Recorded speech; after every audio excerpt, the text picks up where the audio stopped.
ऐसे लोग को चुने जो आपके क्षेत्र में 365 दिन और 24/7 उपलब्ध है। बिजली, स्वास्थ्य और शिक्षा, ये चारों बड़े मुद्दे कहे जाते हैं और इसी से शुरुआत होती है ज़िंदगी की। तो इसको काम नहीं हो पाया है, वो आपका कल्याण से रिलेटेड हो या छात्र से रिलेटेड हो या स्वास्थ्य। सभी का आज़ाद रिपोर्टर पर स्वागत और इस्तकबाल करता हूं। दोस्तों, इस वक्त मैं जमशेदपुर के टेल्को यानी कि बारीनगर क्षेत्र में मौजूद हूं और जिस तरह से पंचायत चुनाव को लेकर सरगर्मियां काफ़ी तेज़ है, कई सारे कैंडिडेट्स आगे आ रहे हैं, अपने नाम पेश कर रहे हैं और चुनावी मैदान में कूदे हैं और जनता की समस्याओं को दूर करने और समाधान करने की पहल और कोशिश करने में लगे हैं और कह रहे हैं कि अगर हम जीत कर आएंगे तो आपकी समस्याओं का समाधान होगा।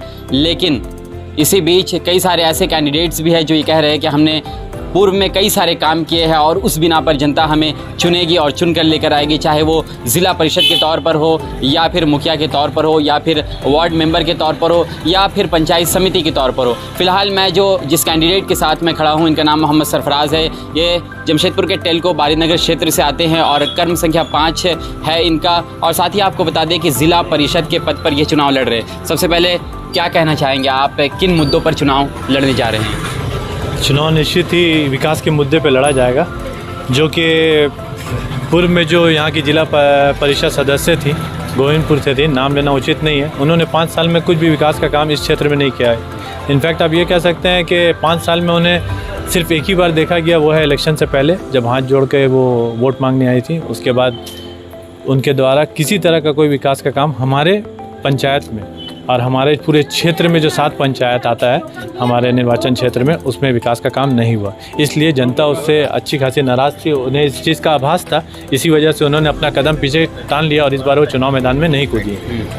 तो आप क्या पहली बार चुनावी मैदान में हैं या इससे पहले भी आप लड़ चुके हैं? नहीं, पहली बार। ये सीट जो है हमेशा से रिजर्व रही थी। पहले एक बार रिजर्व थी ST SC के लिए और अभी लास्ट टाइम जो रिजर्व थी वो महिला के लिए थी। इस बार जनरल हुआ है, इसलिए हम लोग पहली बार मौका मिला है, पहली बार मैदान में हम लोग। आप किसी सामाजिक संगठन से जुड़े हैं या किसी ऐसे संस्था से जिससे जुड़कर आपने समाज के बीच, लोगों के बीच काम किया हो? मैं वर्तमान सरकार के छात्र संगठन से हूँ और केंद्रीय पद पे रहा हूँ। आपने क्या काम किया अपने क्षेत्र के लिए जिसकी बिना पर यहाँ की लोग, यहाँ की जनता आपको चुने? देखिए, मैंने इस क्षेत्र के लिए ख़ास तो नहीं बता सकता क्योंकि मैं इस क्षेत्र के लिए निर्वाचित नहीं था, मैं इस किसी पद पर नहीं था, लेकिन पद पर रहते हुए भी मैंने इस जगह पे बहुत ही सामाजिक काम किया है। शिक्षा के क्षेत्र में हो या आप जो खेल के क्षेत्र में जोड़ सकते हैं या रक्तदान शिविर लगाता है हम लोग, रक्तदान डोनेट करवाना हो या किसी को रक्त मुहैया कराना हो, इस क्षेत्र में हम लोगों ने बहुत काम किया है। और भी लॉकडाउन में हम लोगों ने बहुत सारा काम किया था। सिर्फ मैंने नहीं, हमारा एक ग्रुप चलता है जिसको हम लोग एक क्लब का नाम दिए मैं यूनिटी बॉयज़ क्लब। उसमें मेरे पूरे फ्रेंड सर्किल के 8-10 लोग हैं। कुछ लोग यहाँ पे मेरे साथ मौजूद रहते हैं, कुछ लोग बाहर रहते हैं जो हमें मतलब हर तरह से मदद पहुँचाते हैं हमें सामाजिक काम करने में। लेकिन बहुत बड़ी चुनौती है, यहाँ पर 16 कैंडिडेट्स है, चुनावी मैदान में हैं। अपने आप को आप कहाँ देखते हैं? निश्चित ही बहुत बड़ी चुनौती है क्योंकि हम लोग पूंजी पे चुनाव नहीं लड़ेंगे, हम लोग लड़ेंगे अपनी मेहनत से चुनाव और अपने पुराने काम को दिखाकर चुनाव लड़ेंगे। और रही बात कि बहुत दिग्गज कैंडिडेट हैं, ठीक है, दिग्गज अपने जगह पे होंगे, लेकिन निश्चित ही परिणाम हमारे पक्ष में आएगा, इसका हमें पूरा यकीन है। और जो हम मेहनत कर रहे हैं उस परिणाम का अंतर बढ़ाने के लिए मेहनत कर रहे हैं। निश्चित ही परिणाम सरफराज के पक्ष में आएगा और पश्चिमी उत्तरी गौड़ा बांदा के पक्ष में आएगा और पूरे 7 पंचायत के पक्ष में आएगा अगर मेरे पक्ष में आता है तो। ज़िला परिषद एक बड़ा क्षेत्र होता है और इसके नाते देखा जाए तो ज़िला परिषद के अंतर्गत अगर आप चुनाव लड़ रहे हैं तो क्या काम करेंगे अगर आप जीत कर आते हैं तो इस बड़े क्षेत्र के अंदर? निश्चित ही जो काम पेंडिंग पड़ा हुआ है, इतना 10 साल, तीसरा चुनाव है पंचायत का, जो पूर्व में काम नहीं हो पाया है, किसी तरह का विकास का काम नहीं हो पाया है, वो आपका कल्याण से रिलेटेड हो या छात्र से रिलेटेड हो या स्वास्थ्य से रिलेटेड हो, जो भी पूर्व में काम नहीं हुआ है उसको मैं आगे बढ़ाऊँगा। और जो सरकारी योजना आम जनता तक नहीं पहुंच पाती है उस पदाधिकारी को हम उस क्षेत्र में बैठाएंगे, उस पंचायत क्षेत्र में बैठा के उस तरह का काम करवाने का काम करेंगे।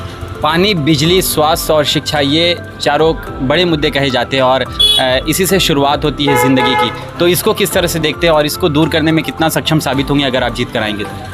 निश्चित ही हम तो कोशिश 100% अपने तरफ से करेंगे और कोशिश यही रहेगा जो आप बोले हैं शिक्षा, जल, विकास और स्वास्थ्य से रिलेटेड, तो हम इसको चाहेंगे कि 100% इसका निदान कर सकें, लेकिन संभव जितना होगा उतना ही किया जा सकेगा क्योंकि मैं जिला परिषद सदस्य चुन के आऊँगा। इसमें विधायक का भी नैतिकता बनता है कि वो अपने क्षेत्र देखें और सांसद का भी बनता है, तो उनकी भी मदद लेके मैं पूरा 100% निदान करने का कोशिश करूँगा। आखिर में चैनल के माध्यम से आप लोगों तक, अपने वोटरों तक क्या संदेश देना चाहेंगे, क्या कहना चाहेंगे? देखिए, मैं पूरे 7 पंचायत के वोटरों को ये संदेश देना चाहूँगा, पूर्व में जो गलती किए हैं, आप लोगों ने पूंजीपतियों को चुना है और ऐसे नेता को चुना है जो नेता सिर्फ इलेक्शन से पहले आता है आपके पास और इलेक्शन जीतने के बाद वो हाथ जोड़ने भी नहीं आता, इवन आपका अभिवादन करने भी नहीं आता कि आपने मुझे जिताया है और आपका मैं अभिवादन करता हूँ, धन्यवाद देता हूँ, इवन उसके लिए भी नहीं आता है। ऐसे लोग को चुने जो आपके क्षेत्र में 365 दिन और 24/7 उपलब्ध रहे, वैसे नेता को चुने। चलिए, धन्यवाद आपका हमसे बात करने।